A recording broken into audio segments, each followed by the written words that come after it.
game week where it's actually a game week where you're Sunday's a Sunday, Monday's a Monday, Tuesday's a Tuesday. So our kids were locked in yesterday, got good work. From our point of view, we're actually healthier for this game than we were last week, except for obviously Ryan Holy. Other than that, our guys have been a little bit better.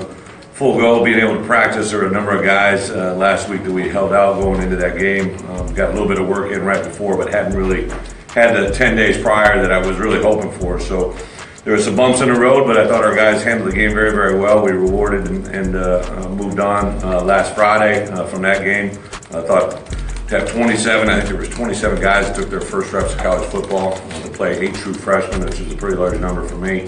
And then several junior, I think there were 4 junior college players that took their first reps here overall. So there was a lot of guys taking reps for the first time to get out of there with only a couple penalties. Really, the only miscue in a kicking game, we had one guy, Colton Jackson, didn't get out there for the PAT field goal, and that always seems to happen with one guy at the beginning of the year. So really just to have that one miscue was very positive. I thought overall they ran the ball extremely well on defense, played pretty smart, kept the ball in front of them, leveraged and tackled well offensively. After the first 10 plays of the game, really, I thought efficiently handled things pretty well.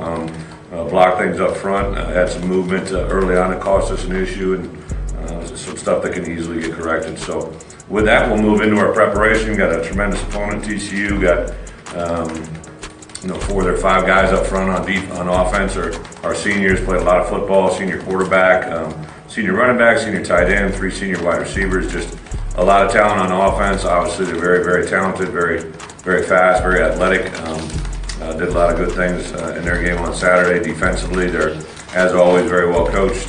Stay square to the line of scrimmage. They run extremely well. Got players all over the place that may not be multiple-year starters, but have had a lot of experience, and especially in the back end where they're very, very confident in the way they play and how they run the football. Got, in my opinion, probably one of the best return guys in Turpin that we've faced even in my time here overall in the SEC. I just think a really, really dynamic player that's very, very tough to game plan around, and we have to be aware of him in the kicking game at all times. So we have a work cut out for us, but should be a live crowd here. I'd really encourage everybody to get here.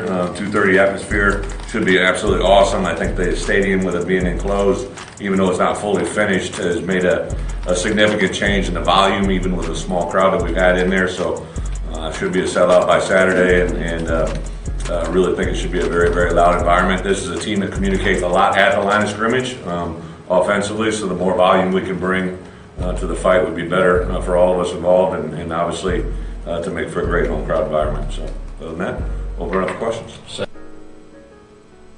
Welcome in. It's our Tuesday edition of On the Hill with Pat Jenkins Sports Talk Radio, brought to you each and every day on our live YouTube stream. Also, you can catch us on our, if you don't get a chance to catch us here on our YouTube live stream, you can always catch us on iHeartRadio as we podcast On the Hill with Pat Jenkins Sports Talk each and every day on iHeartRadio. I want everyone to know that this segment is brought to you by Lindsay & Associates with locations in Fayetteville and Rogers. Also, too, this segment is brought to you by Locomotion. Looking for a great place to take the kids, have a great time? Locomotion, located in Fayetteville, just below the Northwest Arkansas Mall. Opened up today's show with a TCU preview from head coach Brett Bielema. Talked about, kind of recapped the Florida A&M game, and then got off into the TCU preview, as this should make it 2:30 for a big-time environment. CBS, the first CBS SEC team. That'll be shown Arkansas TCU. So, I know that's really something the players and also coaches are looking forward to. It's the first in Fayetteville game for the students. So that also adds a little bit more. And when you talk about this, I want to bring in my producer, also co-host, Demetrius Johnson. With so much experience, that TCU was bringing back a very, very experienced quarterback in Kenny Hill. Somebody Arkansas fans are really, really accustomed to, having to play against, as Kenny transferred from A&M. Arkansas played Kenny Hill several years ago in the Southwest Classic, and then Kenny transferred to TCU, had a chance to beat him. So he's 1-1 versus the Razorbacks. With what and what you were able to see last year at Amon Carter Stadium in Fort Worth, what's going to be something or some things that you really look forward to in this TCU-Arkansas game. And it came out yesterday, or I believe on Sunday. Arkansas is a 2-point favorite in their home opener here in Fayetteville. But what are some of the keys that you're going to be looking for, Demetrius? Really just the matchup between those defensive backs and wide receivers. As you know, Ryan Pulley went down in the FAMU game, and that's really going to hurt us. But I think we've have guys in that secondary that can really step up. But I've seen a lot of athleticism amongst their skill positions on offense. So I think that's really where the intensive matchup is really going to come. But I think with the defensive line that Arkansas has and what they displayed against FAMU, although a lesser opponent, I believe the defensive line is really going to be the support cast for the defensive backs. So I'm really just interested to see how that battle goes on. A little stat line from Kenny Hill this past Saturday versus Jackson State, I believe, in a 63-0 win was Kenny was 18 out of 23 for 206 yards, 4 touchdowns, had a long of 37 yards. True freshman backup, Sean Robinson, out of DeSoto High School, a U.S. Army All-American quarterback. That'll be the incumbent once Kenny finishes his career at TCU. Was 5 out of 7 for 94 yards, and they as a whole completed 23 out of 30, 1 interception for 300 yards, 6 touchdowns with a long of 56 yards. When you look at those stats, kind of lets you understand. Coach B mentioned in his broadcast that they have 3 senior wide receivers. A thing that I know that's really big with TCU is the team speed that they're going to be able to trot out in their starting offensive wide receiving core. It's something I think that Arkansas really has to maintain to have a really good chance to have defensive success. I know when they're going to be starting true freshman Cameron Curl out of Muskogee, Oklahoma. But I think, we'll get some audio as well later on in the show. And we'll hear what Coach Paul Rhodes had to say as to why Cameron was the guy that they're going to go with at that left cornerback spot. We'll get Coach Paul Rhodes' take. We'll also get takes on just how to attack and what's concerning Coach Dan Enos versus this TCU defense. And we want to get our lineup. Next up, in our second segment, we're going to have Derek Oxford of Macot Media. Derek's going to come on, and we're going to recap this past Thursday's victory in War Memorial Stadium Arkansas had over FAMU. And then we'll talk about what are Derek's keys heading into this TCU-Arkansas Saturday home opener at 2:30 in Donald W. Reynolds Razorback Stadium. We're going to take a quick break. Derek Oxford of Macot Media. He's up next. It's On the Hill with Pat Jenkins. Back in a moment.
Welcome back. It's our Tuesday edition of On the Hill with Pat Jenkins Sports Talk, brought to you each and every day here on our YouTube live channel.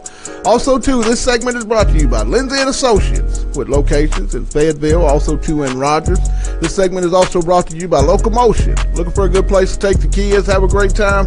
Locomotion. Try them out. They're located in Fayetteville, just below the Northwest Arkansas Mall. If you don't get a chance to catch us here on our live stream of On the Hill with Pat Jenkins Sports Talk, you can catch us on our podcast on iHeartRadio as we podcast our show each and every day. It's in its entirety.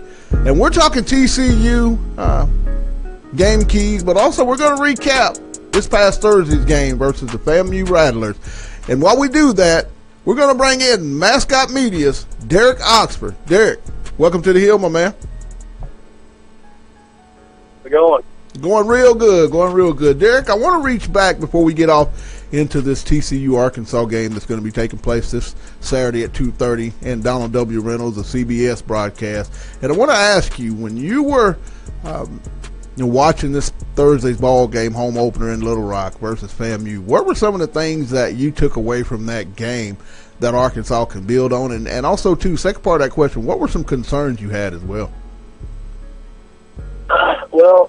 I thought the things I saw that were positive were I thought the running game looked really good. I thought the fact that, Chase Hayden gets, freshman of the week in his first collegiate game is pretty good. I thought for the most part the defense played well. Few lapses in judgment at times, but for the most part it looked pretty good. Concerns, I'm a little concerned about the offensive line. Didn't look as strong as I'd hoped. I think it's cool that Ty Clary is starting at right guard, but being a true freshman walk-on starting is a little concerning, to say the least. And then just the fact that Austin took so many hits against a team like Florida A&M is a little bit cause for concern. And it's going to be interesting to see what they do to kind of rectify that in time for TCU Saturday. Were you a little also surprised that the wide receivers, didn't have a bigger impact in that game, or was it just a game that, from my vantage point, I thought Arkansas just kept it real simple, basic, and just took what the defense gave them as in return that all three running backs, I should say David Williams, Chase Hayden, and Delwa Whaley accounted for over 250 all-purpose yards and 4 touchdowns. Is that what you saw? Basically, was Coach Enos just keeping it real simple? I think it was a little of both. I think it was mainly Enos, kind of going vanilla. Didn't want to show TCU a whole lot, and then partly it might just be there's a lot of young guys in the receiving corps that really had never played significant action, other than maybe like the Alcorn State game last year or Texas State. Some of those non-conference games a year ago, they've never really been counted on, to actually get it done in a game.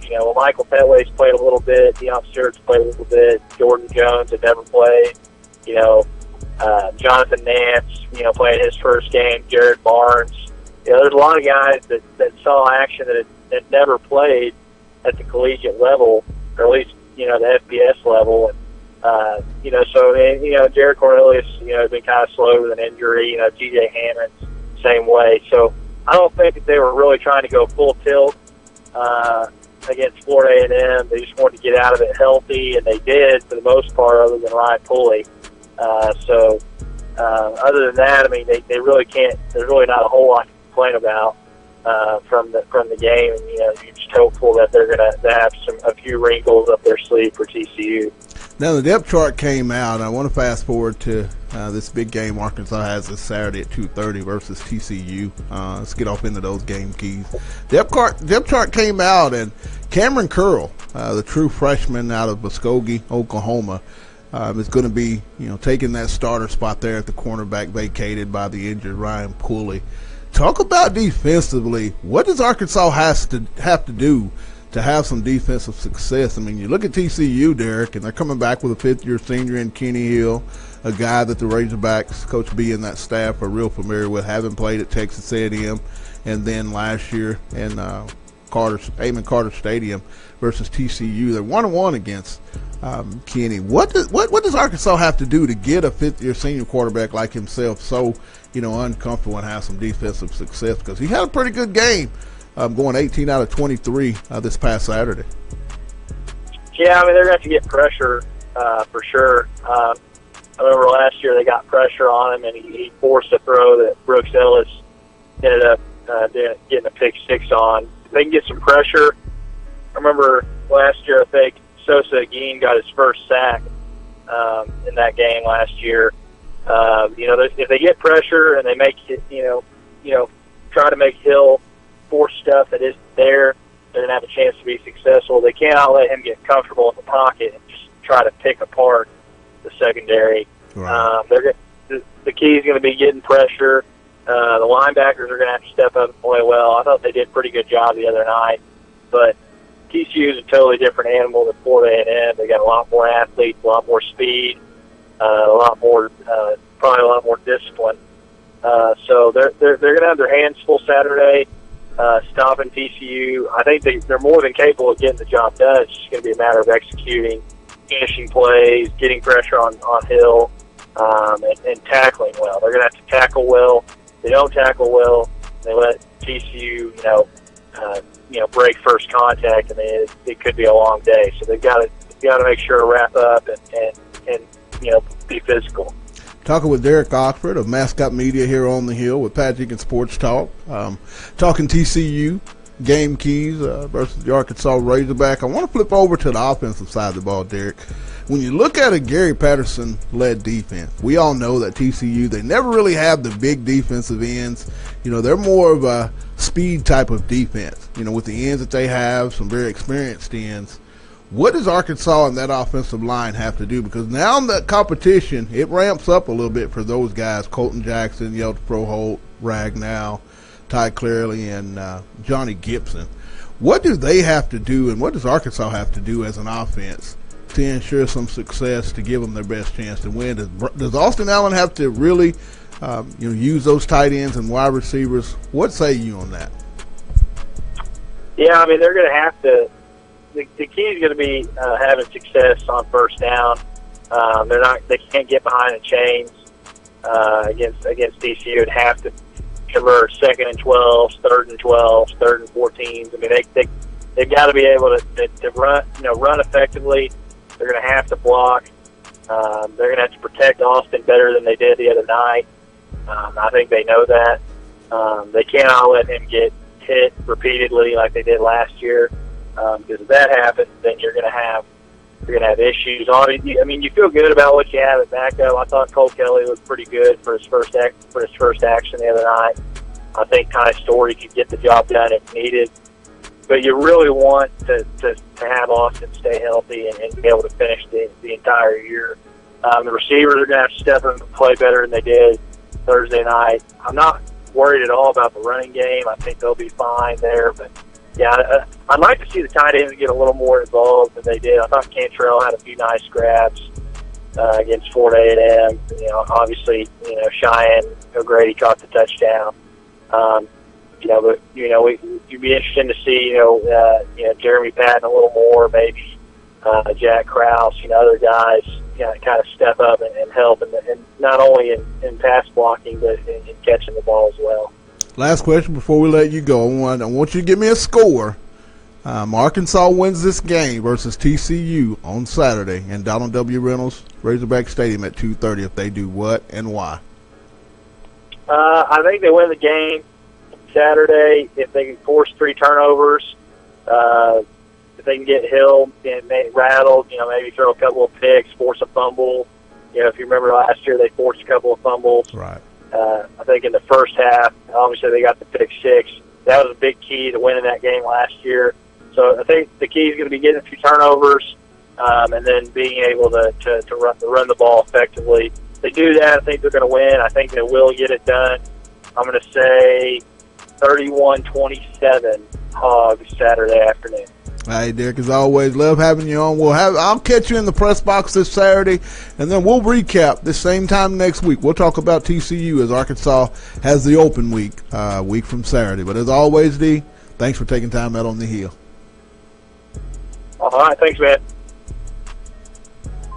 That was Derek Oxford of Macot Media. We're going to step away, get a quick break. We'll try to give you a little Gary Patterson audio, and then we'll follow that up and let you hear what Arkansas offensive coordinator Dan Enos has to say about the TCU upcoming ball game. It's On the Hill with Pat Jenkins. Back in a moment.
next year. How do you feel about this team, I guess, continuing that trend?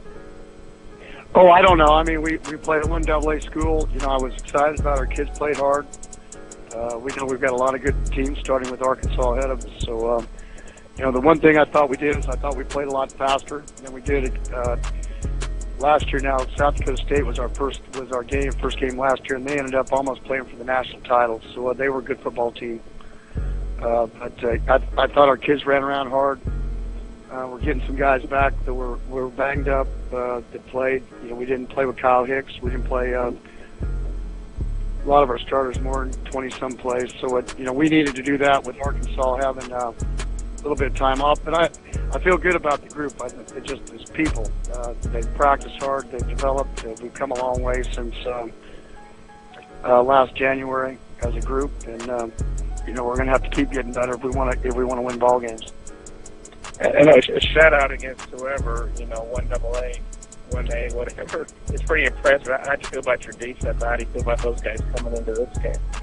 Well, we feel like we can run pretty well. The key for us, you know, is you got to be able to play like Arkansas. You got to play people that can come right at you.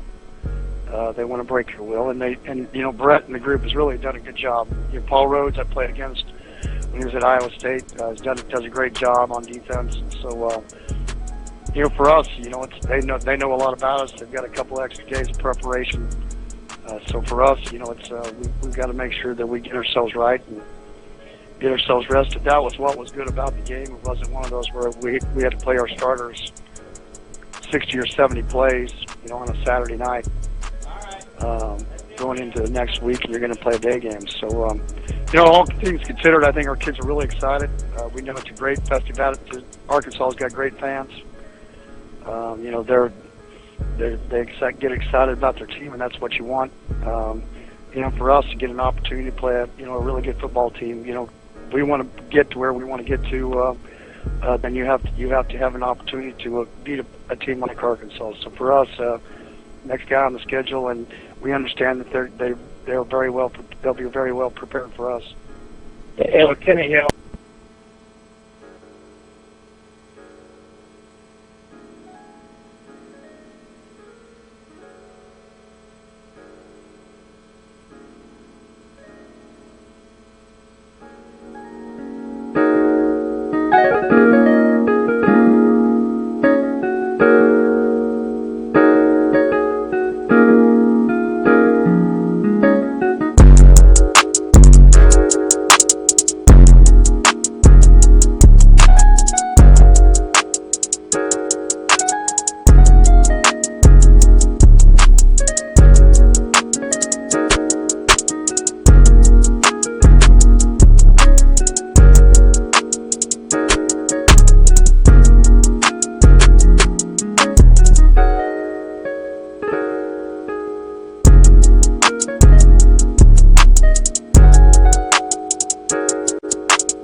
I thought we played good. So we played very well. Obviously, we got stopped on 3rd and short early in the game, and had a turnover. And really, those were the two negatives. And other than that, I thought guys played really hard. I thought they were physical, and thought they executed what we asked them to do for the most part.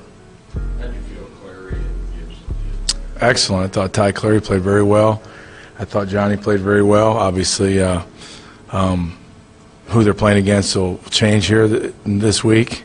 But I thought, especially Ty for his first game, I thought he looked very comfortable, and I thought he played with good pad level and good bend, and was physical and tried to finish guys. And I thought he did really, really well.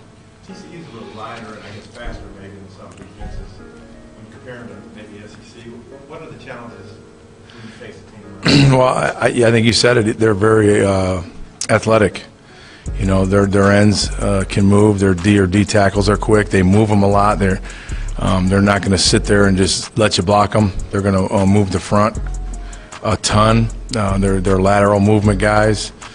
The secondary is very experienced, and they're very well coached, and they really, really understand their scheme very well. And again, I think there's no substitute for experience, and they have a lot of it in the back end.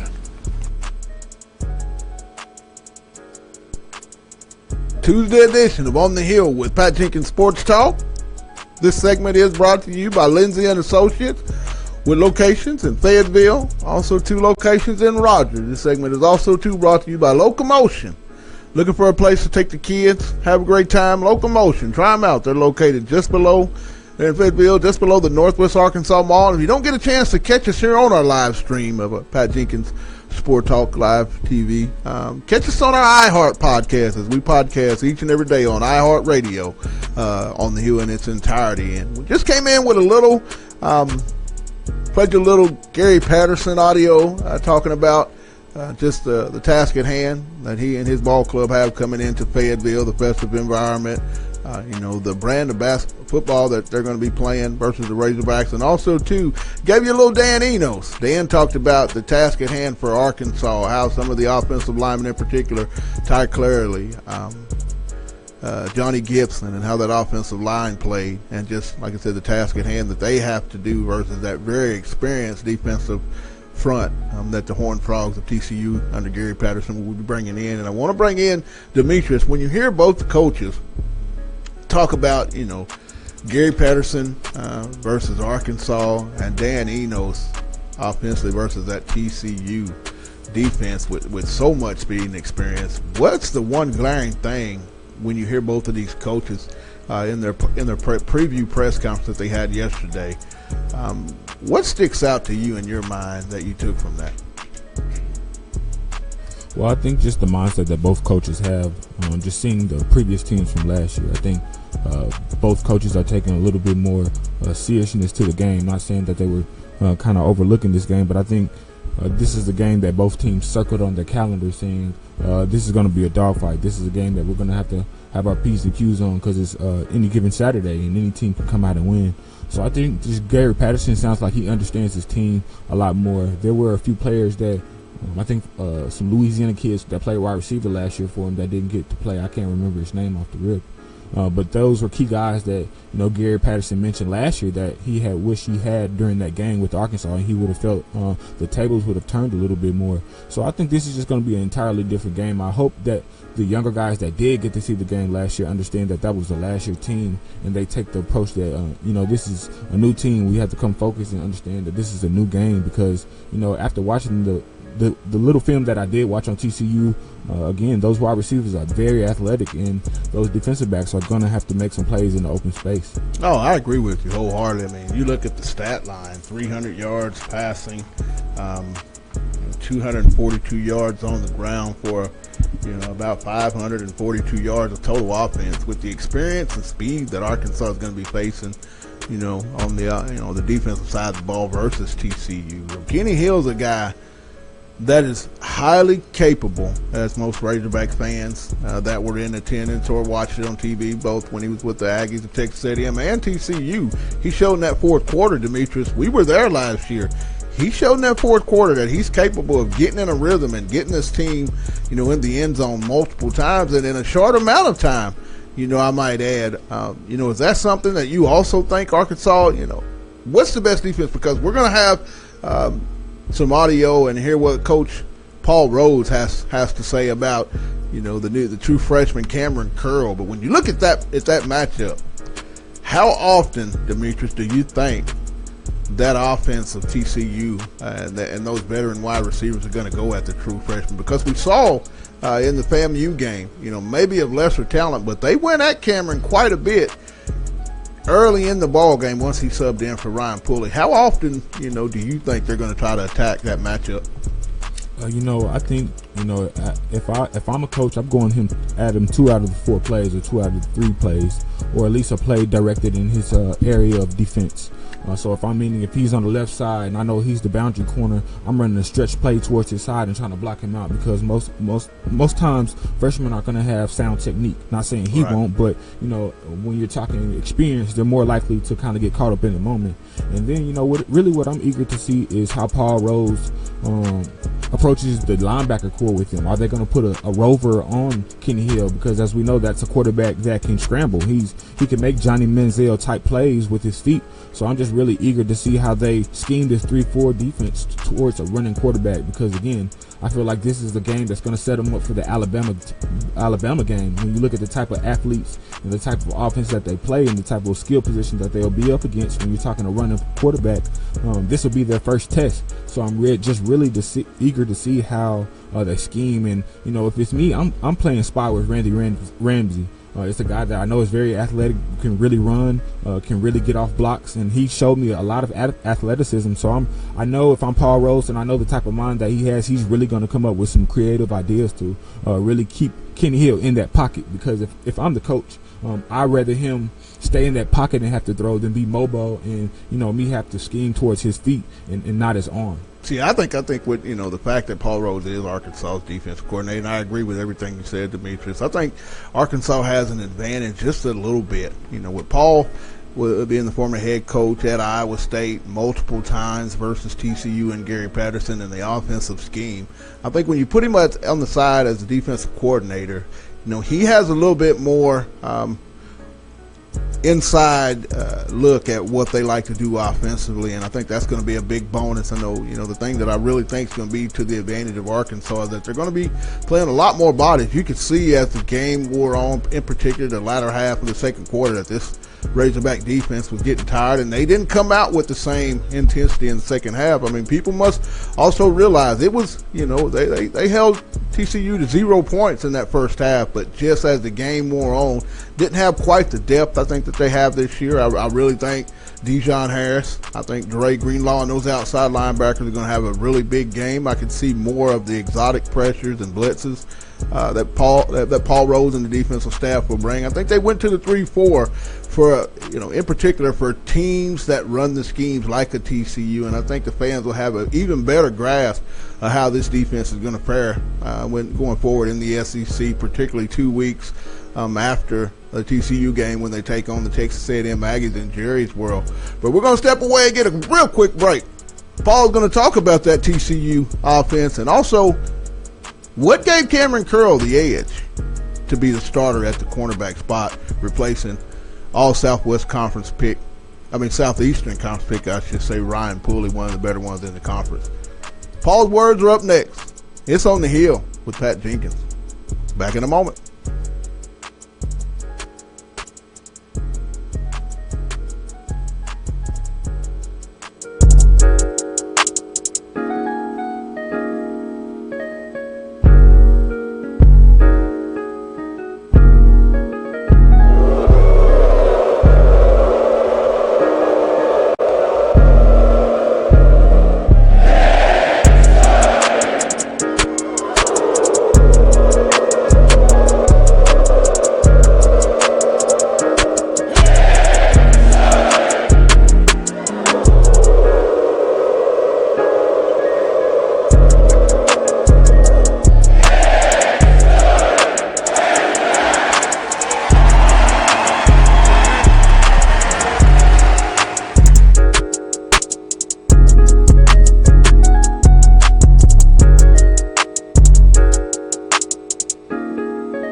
rotation and we'll continue to see the field.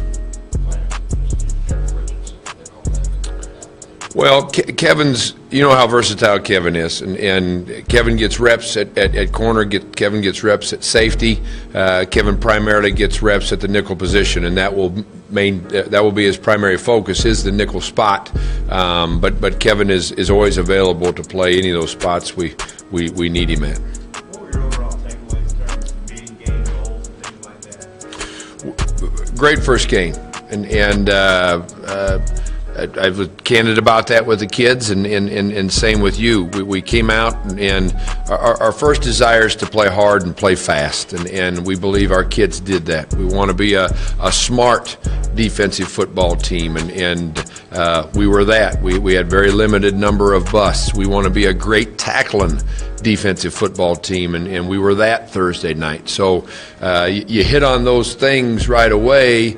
You got a chance to play good defense. We limited big plays, which is another key statistic in determining winning and losing, and how many points you're going to give up in a football game. So coming right out of the chute, how we graded out in the opener was very favorable.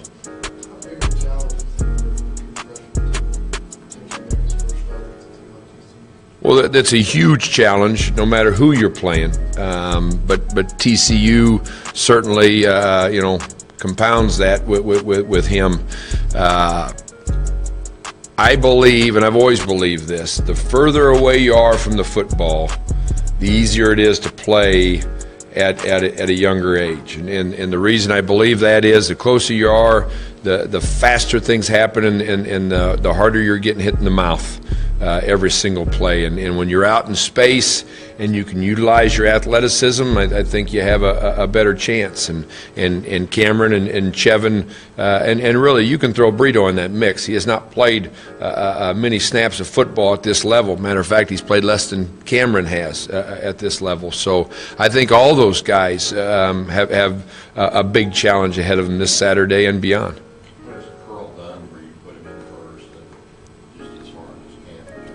He's a very mature young man, and along with that maturity comes a seriousness. He's an intelligent football player. He's picked up very quickly on what we're doing and how to accomplish it. He recognizes his strengths and weaknesses and plays to them. He's a good tackler. He's a physical player, and he's a good tackler because of that combination. Those things all allowed him to rise to the top, and not that there's significant separation between him and the next guys, but enough to give him the nod. Welcome back. It's our Tuesday edition of On the Hill with Pat Jenkins Sports Talk, brought to you each and every day here live on our YouTube live stream channel. Also, too, I want to let everybody know this segment is brought to you by Lindsay & Associates, with locations in Fayetteville, also 2 locations in Rogers. This segment's also brought to you by Locomotion. Looking for a place to take those kids and have a great time? Locomotion is the place to be. It's located in Fayetteville, just below the Northwest Arkansas Mall. And lastly, if you don't get a chance to catch us here on our live stream of On the Hill, Pat Jenkins Sport Talk, you can always catch us on iHeartRadio as we podcast each and every day, our show in its entirety. And we just came in with audio with Arkansas defensive coordinator Paul Rhodes, talked about Kevin Richardson, his versatility and ability to play all the multiple positions on the back end. Also, too, talked about what it was about Cameron Curl that was able to set him slightly ahead of, say, a Chevin Callaway or a Brito Tutt, 2 guys that are going to play real extensively. And Demetrius, when you hear Coach Paul Rhodes, and then he gave that assessment about being able to play when you're a younger true freshman on the defensive side of the ball, further away from the football, the fact that you're able to adapt a lot better. Is that a fair assessment? And you got a chance to watch Cameron. What's your take on this true freshman? The guy's about 6'1", 195 or so pounds, Demetrius. And the one thing I think people don't realize is that this is a guy that bench pressed 225 18 times leading into fall camp. And for a true freshman, that's pretty impressive, don't you think? Definitely, and I think really what helped give him the nod was that what you said was that 6'1" frame. When you're talking about corner, that's that's rare. You know, you really have those 5'10", 6 foot guys. You know, 6'1" to 6'3" is usually your safeties, your linebackers. So to have a 6'1" in that length, I think is really what gives Paul Rose that confidence. A guy that, you know, if he does get beat, he has the length to make up that distance. And I think another thing, a key thing that I keep saying is making plays in open space, making plays in open field. He's going to have to be an open field tackler in this TCU game. If you didn't see, there was a highlight where Snead reversed field, and you know, he was, you know, juking guys left to right, and he's going to have guys that aren't scared to put their face mask in a guy's chest and really make the play when you're talking about wide receivers and the way this game is going to really be approached, you know, schematic wise. One guy I think Arkansas is really going to have to, you know, pay close attention to and be very aware of is in the kicking game, Turpin. This is a guy I know, I am watching him this past Saturday and in past games last season. You know, the kicking game was somewhere that he really excels. I think Arkansas and Cameron Curl, I really am impressed with Cameron. We watched him during fall camp scrimmages. You know, there was times versus the Michael Petway in scrimmage one. You know, Michael got the best of him. Also, too, he came back the second scrimmage and had what I think could be a very memorable interception, you know, for his career going forward. I think that's when you knew Cameron has a very short-term memory, and I think that's what you got to have when you play the cornerback spot. I thought he showed up quite well versus FAMU last Thursday night. As you know, they went at him. I mean, who wouldn't go after a true freshman who's playing and getting his first actual big-time football? And you know, and it was a moment where he just had to be ready. And that's the thing I really was impressed in, the fact that he was thrown out there so quickly. And when you're not prepared to be a starter and then you have to go out and assume starters minutes, that really goes to show just what we heard in the segment with Coach Paul Rose, his seriousness, his attentiveness to detail, to be able to, you know, kind of grasp coming in June. He didn't get a chance to go through spring ball, learning the 3-4 scheme, and just for him to be able to walk in fall camp and absorb it, you know, get in his playbook, which I think he's done quite well. And I agree with you, Demetrius, that 6'1" frame seems to be the way each and every college program is going with those long guys. You look at Brito Tudd, he's another 6-foot guy. You know, on the other side, you've got Andre Tolliver. Andre's about 6'1", 6'2", in that 195 to 200-pound range. So I think Cameron, with his, you know, maturity body-wise and you know, his mental approach to the game is going to be able to, you know, help him along as the season progresses. I think Cameron's going to have another big game.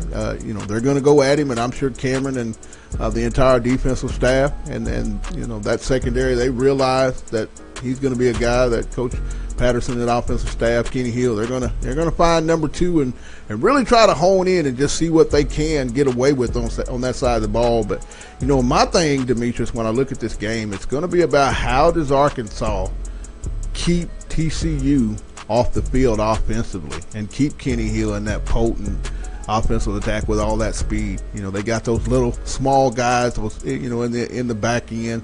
And I think when you have smaller backs, it's really going to be, it's kind of hard, you know, to locate where those guys are. So if they can, you know, the best defense will be Arkansas's offense this Saturday versus the Horned Frogs. But, you know, is that something that you're also really going to look at? You know, the speed factors of both teams. I think Arkansas is fast defensively versus the speed of the offense with TCU. But how important is it that Austin Allen and that group keep the ball and win the time of possession, in particular this weekend? You know, I think it's critical. You know, that run game was kind of really what kept us out of trouble at the beginning of that game when we were playing TCU. So that run game is definitely going to have to be a factor. And just the offensive line's ability to impose their will. You know, we need to kind of solidify ourselves not having those same mistakes and habits from last year. You know, we kind of got a flash of it in the FAMU game with the first series where they went 3 and out and they needed 1 yard to get the first down. You know, I don't think this is a game that TCU is going to allow you to do that. You know, they're coming up here in Fayetteville. They know this is going to be a hostile environment. But these guys are really going to play with a sense of urgency and revenge. You know, they lost a close one back at home last year. Right. Really close one. So I just really think that added emotion is really going to play a big factor in this game. And these guys aren't going to have the room to make the little mistakes and little errors that they kind of, you know, you've seen flashes of in that FAMU game. I'm just hoping these guys come out and play a clean game. You know, after the game, Austin kind of said he felt uncomfortable those first few series, and it took him a little time to get his feet wet and get comfortable with everything. I think this is a game that these guys are going to really come at Austin. They're going to try to throw the kitchen sink at him, so he's going to really have to come out strong, and the offensive line is really going to have to play sound football. Yeah, it was great analysis. I feel the same way. I think this offense, defense, special teams are all going to have to really play at a different level. But, you know, that old adage, you always make a big jump from game 1 to game 2, and I don't see any reason to doubt that to be suffice it for Arkansas. It's going to be a real festive environment in Donald W. Reynolds on Saturday at 2:30 versus TCU. But we want to give a big thank you to our guest, Derek Oxford of Macot Media, for coming on and, you know, recapping that Florida A&M victory that Arkansas had in War Memorial Stadium this past Thursday, 49-7. And he talked about his TCU Arkansas game keys that he's going to be looking forward to. Also, too, want to let everybody know that this show has been brought to you by Lindsay & Associates with locations in Fayetteville, also 2 locations in Rogers. The show also has been brought to you by Locomotion.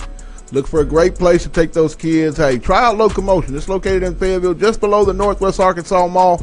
And if you don't get a chance to catch us here on our live YouTube stream or our live page of On the Hill with Pat Jenkins Sports Talk, you can catch us on iHeartRadio as we podcast On the Hill with Pat Jenkins Sports Talk each and every day for those that don't get a chance to catch us as well. But tune in tomorrow.